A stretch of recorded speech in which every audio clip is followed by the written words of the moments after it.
Today we're here with Didier Lavion of PwC's Financial Crimes Unit. Didier leads our anti-bribery, anti-corruption, and investigation pillar. Welcome, Didier. Thanks for having me, Sean.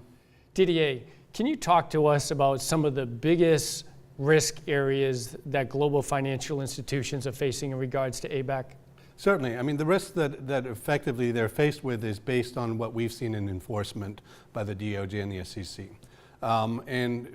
Sitting at the top of that list is the use of intermediaries or third parties to interact with either government entities themselves or individuals that are government officials. Most of that activity has revolved around sovereign wealth funds that are looking to place their money into products and services that are being offered by the financial institution. The level of interaction that takes place here is under tremendous amount of scrutiny. How the business was obtained, whether it was done in nefarious ways, will be looked at by the enforcement agencies. And so I consider that to be probably the highest risk for financial institutions that are operating in that environment. The second has to do with actually the hiring of government officials or family members of government officials. We've seen several cases out there that have shown that banks have effectively provided employment to government officials in return for other things, mainly business that comes from the governments themselves. Anything that's provided of value is could be considered to be a bribe.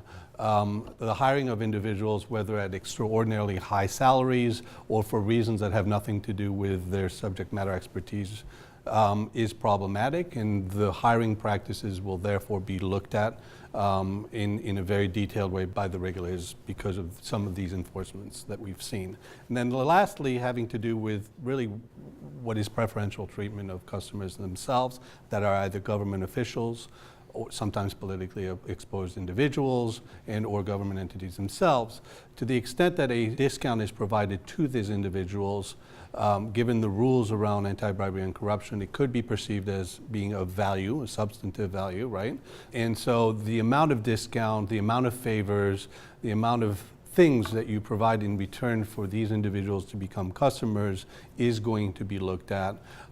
Having controls around that is extremely important, and many of the institutions that have been caught doing some of these things really didn't have an effective control environment to disallow that type of behavior.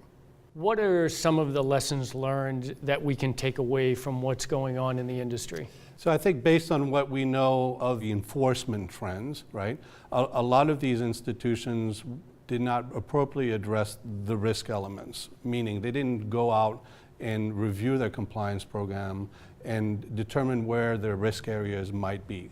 It might be based on product types. Certain products are going to be more prone to be sold or interacting with government officials. It might be geographic, where the level of business that's obtained from governments and or government officials might be higher in certain countries than other countries. And so having the ability to prove that as a financial institution and a compliant organization, you've taken the steps to appropriately evaluate where those risks are and provided a response in the compliance program that is commensurate with the risks that you've identified, I think is the first big step that we've learned that not many institutions have undertaken. So we're going to list out some of these risks, the first being third-party intermediaries, who the banks are using to either sell their products or services, and are they interacting with government officials and or government entities, and is there controls around that? Right. The second would be the hiring of relatives of government officials themselves. That's been problematic. A few banks and financial institutions have been prosecuted on that basis.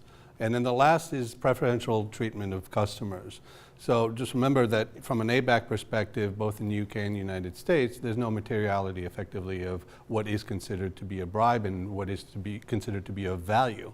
And so even the act of providing a service at a discount could be construed as a bribe. And so having controls around these elements of services and how they're priced is very important.